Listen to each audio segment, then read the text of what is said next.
Hi, I'm Violet, And I'm her dad. and today we are going to be making shepherd's pie. Okay, so if you don't know what shepherd's pie is, it is beef, vegetables, and mashed potatoes, right? Yep. Dad, what is the history of shepherd's pie? Why is it called that? I think it's something that shepherds used to make and eat, and it was originally made with lamb and vegetables, and instead of potatoes, I think it was mashed turnips. But I don't like turnips, so we're not doing that. So, let's get started. Okay, our ingredients are ground beef, potatoes, garlic, this is chopped garlic, onions, peas, corn, flour, milk, garlic powder, white pepper, butter, carrots, cheese, and beef stock. What do we do first, Dad? Well, let's get started with making the mashed potatoes. Okay. Alright, So don't we need a pot for that? have a pot. Oh yeah, pot. Put some water in it if you want to start peeling potatoes. Okay.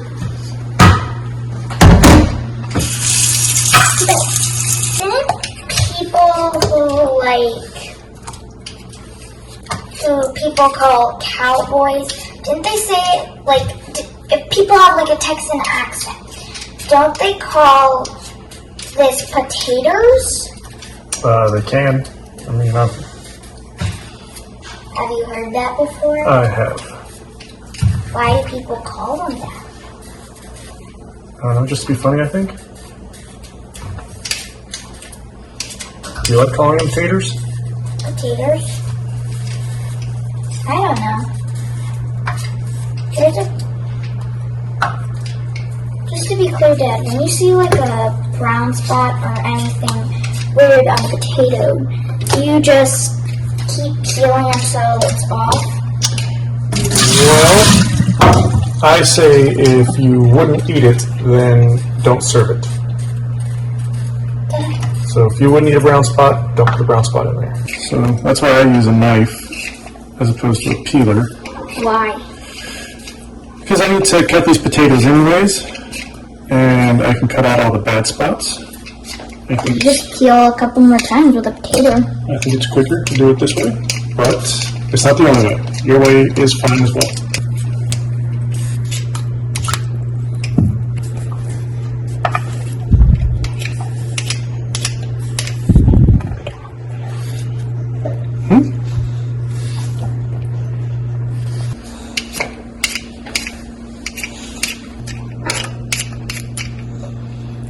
Now the thing about cooking is we're just showing you one way of doing it. And the difference between cooking and baking is you just have to follow general theories and ideas with cooking. You don't have to follow recipes. If you want more meat in your shepherd's pie, it's your shepherd's pie. If you want more potatoes or if you want to use turnips, you can. If you want to use lamb or pork, you're welcome to do that. You're the one who's eating it. If you like more vegetables in yours, add what you want. I'm going to put these on the stove. Okay. Let's clean up this, and then you can peel the carrots. So now we are peeling the carrots. Daddy, how many minutes per potato do you think? We cook them until they're done. So, Generally with mashed potatoes, I tend to overcook them a little so that they're easier to mash. Good thing about this type of peeler, and it's really good on carrots, is it's got two edges, so you can go back and forth. So you can peel twice as fast. that is wicked cool.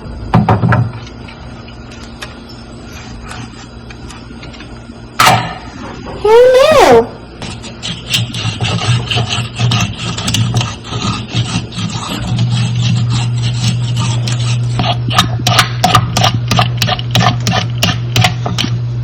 We're done with this. What's next? We need to cut our carrots. Do you want to cut them? I'll cut One. Sure. We want to cut them basically to the same size as the peas and carrots, so it's all uniform. Let's cut off both ends because we're not going to use them. Remember how I showed you how to cut these? Can I show you? Let's cut them into manageable sizes first. And then we will cut them like that, and then like this. Then can I cut them like that? Yeah, and then there's sticks, which are easier to cut. They don't roll. They're going to be about the same size that we want. What do you think? Will that work?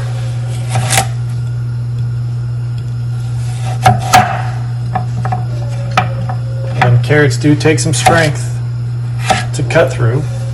So you're saying I'm not strengthy enough? Nope, I'm showing you how to do it. Can I have a carrot stick? Of course. Yay! If you're cooking, you can eat whatever you want.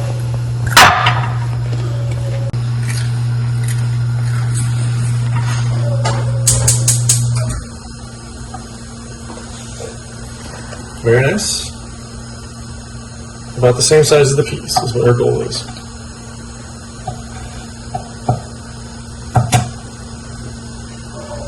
That's a good safe cut.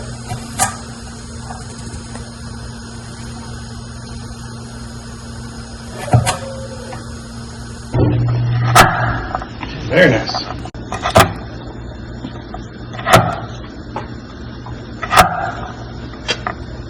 Okay, I'm going to finish cutting these carrots. Okay, so where should I grate this cheese? Grate it into this pan. Okay. May as well double up. But that's going to be grating the cheese. I'll finish cutting these carrots. And once these carrots are cut, we're going to blanch them in a small pot of water, which we turned on. It would be funny if you said cut the cheese.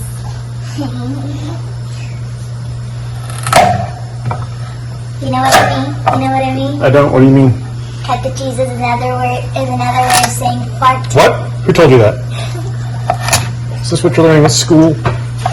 Maybe. Are you learning it from maybe at school? What? Baby's in the other class and she's online.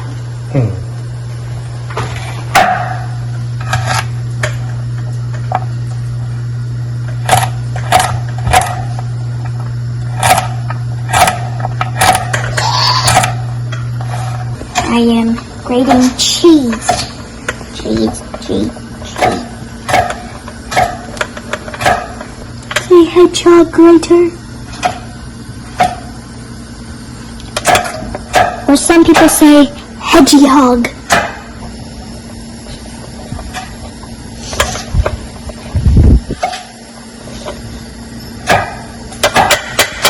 I finished grating the cheese. Is it good? Good. We have some salted simmering water back here. We're just going to blanch our carrots, which is, we're going to cook them until they are done, or just done. Carrots are good. Now that we're waiting for both these things to cook, we can start our ground beef and get that part done. So let's just use half. This By is half, 4 I mean pounds. however much I pull up. Break it up into our pan, and then we will brown it off. Alright, let's turn it on, and then you can start browning it up. We're waiting for this to come back to a simmer. These potatoes aren't anywhere close. You can't get a fork in them. While we're doing this, I am going to cut some onions. We'll be seasoning our beef with onions and garlic and salt and pepper. And just in case you guys think that I'm doing something weird, it's not weird. Because this is actually how you break up ground beef. it's true. And that's important. We'll form a roux with the flour and the grease that is released from this beef. And then we'll turn it into a gravy with the stock. That'll be the base layer for our shepherd's pie. Daddy, I have to keep this around, right? Okay. Go ahead and move it around. Dad, what's the difference between a roux and gravy? A roux is a thickening agent that is made from fat and flour. That sounds a lot like gravy. What you do first to make a gravy, or sauce, or anything you want thickened. So then what's the rest to gravy? What's that? So then what would be the rest to gravy after you make a roux? Then you add the liquid, whatever it is you want to do. So we're basically making gravy. Yep. Okay. If you did this with breakfast sausage and then added milk, you would have breakfast gravy. We're making a beef gravy. That actually doesn't sound that bad. Well, it's not bad. A lot of people like it. Cool. Well, if you can make this, you can make that. My mom loves breakfast gravy. We should make it more often than Shippy Daddy. Well, if you can do this, then you can make breakfast gravy whenever you would like. Okay. Carrots are done, so I'm coming across very hot towards our strainer. Dad, I don't want them to cook anymore, so I'm going to rinse them. why don't you want them to cook anymore, Dad? Because they're done now. If we kept cooking them, they'll turn into carrot mush. We want our potatoes to be mush, not our carrots. But Carrot mush. it's up to you and who's cooking it. If you like your carrots mushy, then cook them to oblivion. So you see all this grease that's coming out? Yeah. That's the fat that we're going to need to make our roux. Oh, and check out our enchilada video. Really good. What do you think? We good? Sure. All right, we'll get the flour in. Stick your hands in there and sprinkle it over the beef. You can tell the beef is done because it's all brown. There's no pink spots.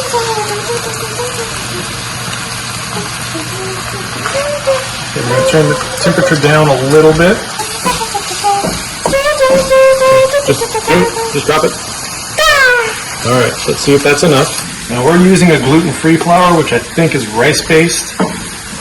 And rice-based flours tend to bind or thicken much more so than flour.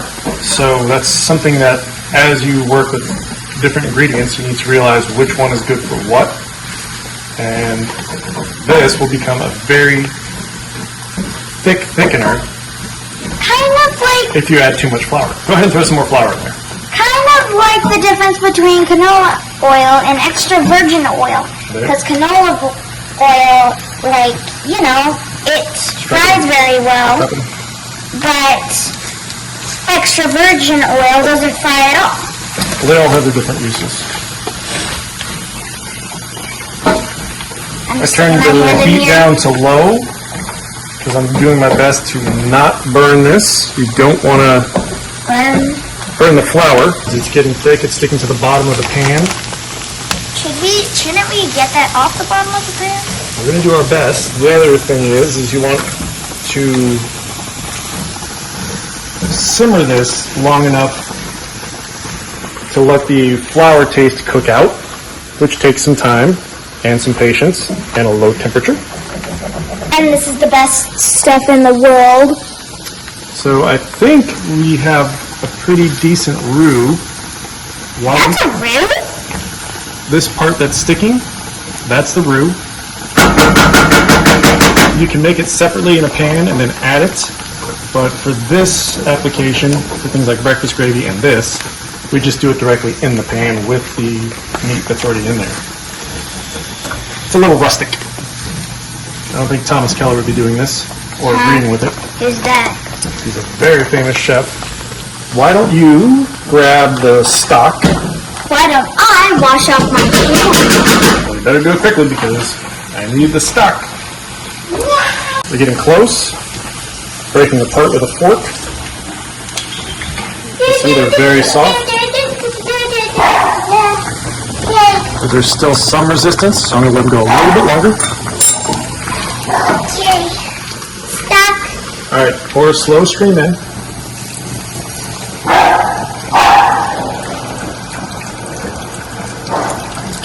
stop there, and let's see what we got.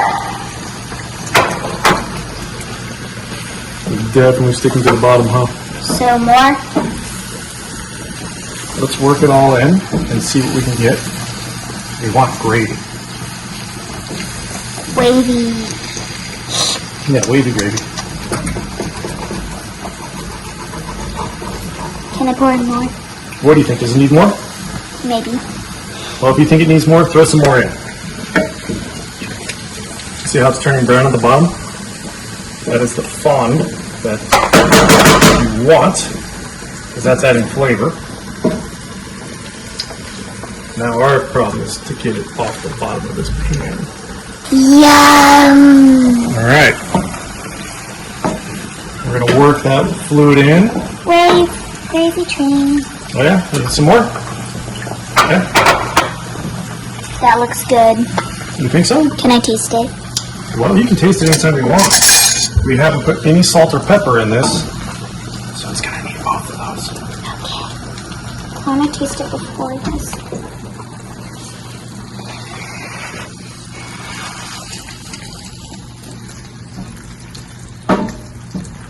Definitely need pepper or salt.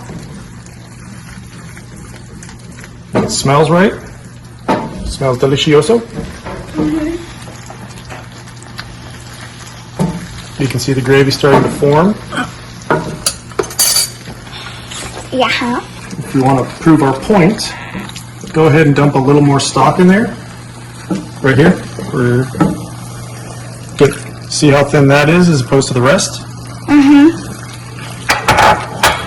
Because our roux is working and we're thickening it. Okay, I'm going to turn the heat down because we're trying to cook the flour out, the flour taste. Yeah, flour taste. And the longer you cook flour, the less it's going to thicken. What we try and do here is create what's called a blonde roux, which has a lot of thickening. What do you think? Do we need more roux? Do we need more fluid? I don't know. Why don't you go ahead and pour some more? It still seems to be thickening pretty well. Just dump the rest in. Perfect. Slowly simmer for a little bit and try and break down the thickening property. Daddy, what's simmer? Simmer is when things cook on low temperatures and they will barely bubble, maybe at the edges. So kind of like our potatoes. The potatoes are off. Oh. Where's your tasting spoon? This is my tasting spoon. Yeah, give it.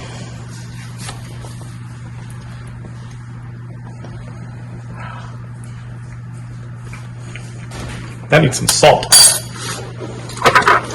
This salt or this salt? Let's use this salt. Okay. Kosher salt is half as salty as fine salt. I was going to need more than that. Okay, let's start with that and see where it is. You want to throw some ground pepper in there? Okay.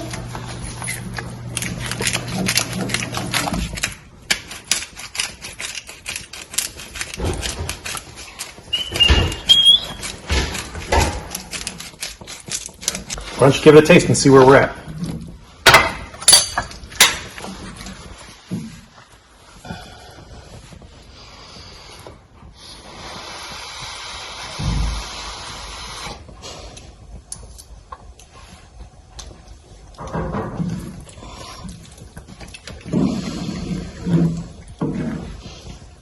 You taste it. I think it needs a little bit more of both. It needs at least a little bit more of both. I thought gravy would be a little bit more, liquidy. It can be. You just add more fluid. No, I mean, like, the gravy that you see at your local restaurant is, like, literally fluid. Yeah, it can be. If we added more fluid, this would be thinner. No, it literally doesn't have any beef or vegetables. Oh, well, that's just one form of gravy. But we want this one super thick. Because it's gonna bake. Because it's going to be on the bottom. And it needs to hold up the weight of everything else. After this, don't we put our peas, corn, and carrots? Ruining the surprise, bro. When we look at our potatoes, I turn the heat off. Potatoes. But there's still resistance. They're done. You could mash them like this, but when I do mashed potatoes, I like to tend to overcook them. That's literally when you stick the fork in it and it falls apart. Yep, that's what I want to see. But it's 100% up to you. If you mash them like this, you might have more lumps. You might have a stronger potato flavor. Okay, our potatoes are done. Very soft. They break apart easily. So we are going to make mashed potatoes. Yay! Give this a quick stir one more time. And I'll drain the potatoes. Here we go.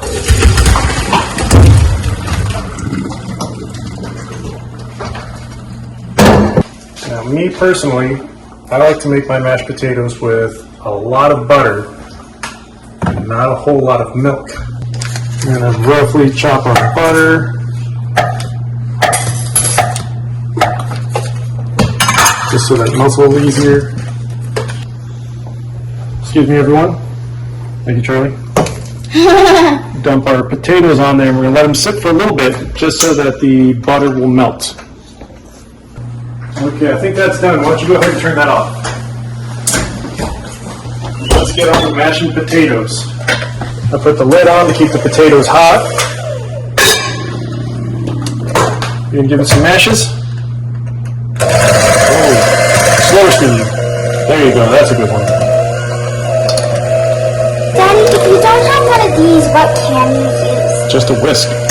And make sure you keep those beaters in the potatoes or else they fling potatoes everywhere. See how we're shooting potatoes everywhere? Okay, good news. We made way too many potatoes, huh? Yay! Okay. Put all that cheese in here. Cheese. Bring the pan over. Bring the pan over if you don't mind. There you go. Now just transfer it over. You don't have to make cheesy potatoes, but we like them. Cheesy. Get this all mixed in.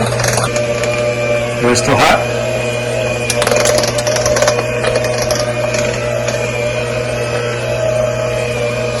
Okay, time to throw in some milk. These are too thick, huh? Let's start with that. You got your tasting spoon out? Okay, this is just butter, cheese, and milk right now, and lumps. Some people like their mashed potatoes lumpy? Nuh-uh. You don't? Okay. Super thick. Give it a taste.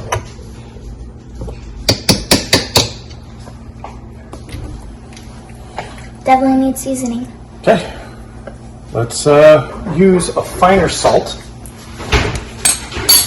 Potatoes can take quite a bit of salt, especially russets. Are we using russets? That's what we're using. Cool. Why don't you throw some white pepper and some garlic in there after you get done eating carrots.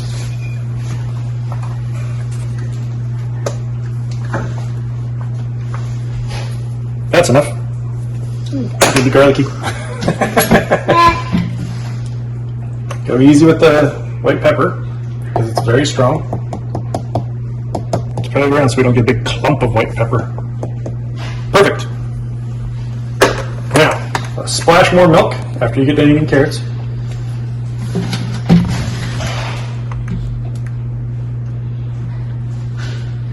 A little bit more.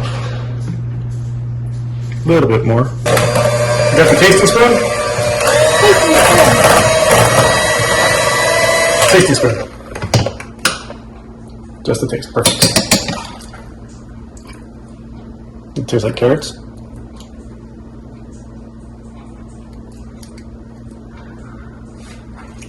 Does it need more salt? We can go with that if you want. Do you think it needs anything? A little bit more salt. Okay, put a touch more salt in. Just a little bit. Okay, just a little bit. That much? How much? That's it! Okay. Okay, while you're mixing, I'm going to pour all of our beef into our casserole dish. Okay, beef pouring. Here we go. This might seem like a lot, but in the end, it's not even a little bit. You don't think? No.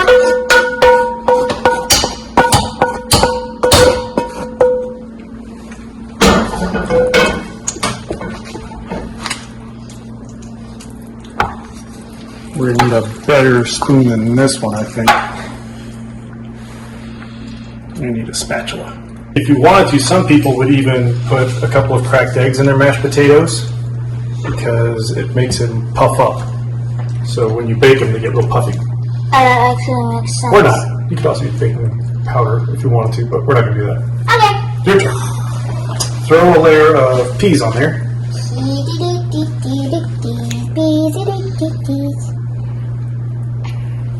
More peas. Yeah, don't be shy with peas.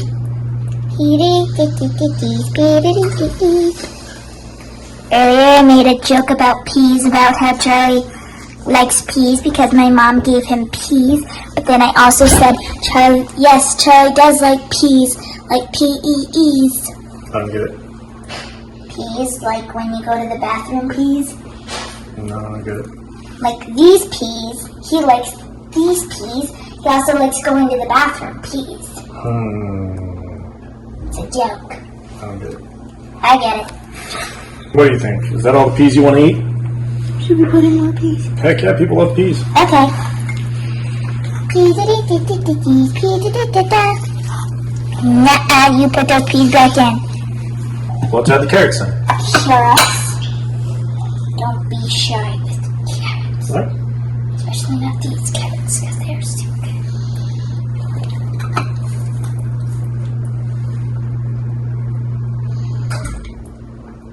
More orange. All right. Keep adding the oranges. Corn it up. Corn. Corn's really good. Now we're just using frozen corn. We haven't done anything with it. It's up to you. If you want to pull it off the cob, feel free. Since this is frozen, it's already essentially been cooked. Good to eat. Yeah. So we're going to throw it directly in. We didn't blanch the peas because they'll heat it through when we put this in the oven. Same with the corn. Peas, corn, carrots, meat, all in. Time. For the potatoes. Why don't you use a spatula? Good idea. And be very gentle so it doesn't sink to the bottom. There you go.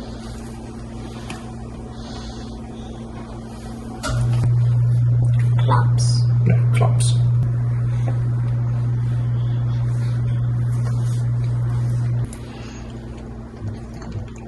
Can you do the rest? Sure.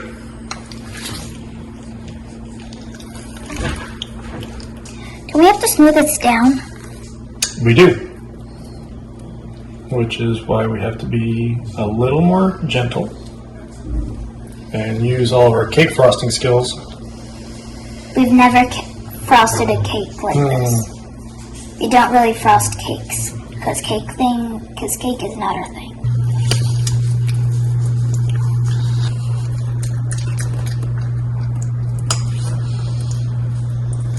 Just one more. I still got the carrot though.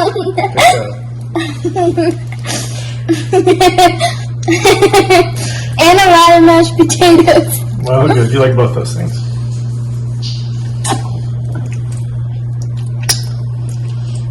Okay. I think if we threw some fennel on that, it'd be ready for the cover of Bon Appetit. Oh, good thing you're here. Okay.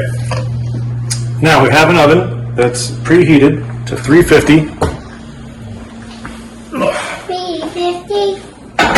We have a sleeping dog underneath our oven.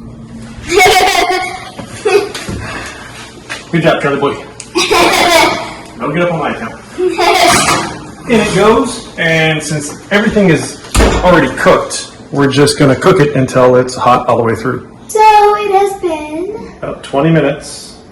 And our Shepherd's pie is done. Let's take it out of the oven. Watch out. that looks amazing. You can see it's bubbling on the edges. Is that good? That means it's hot. So is that good? Yeah, that's all you wanted. And we take it out. We have oven mitts now. There we go, shepherd's pie. Time to eat, okay? Turn one back. Bye! Thanks a lot.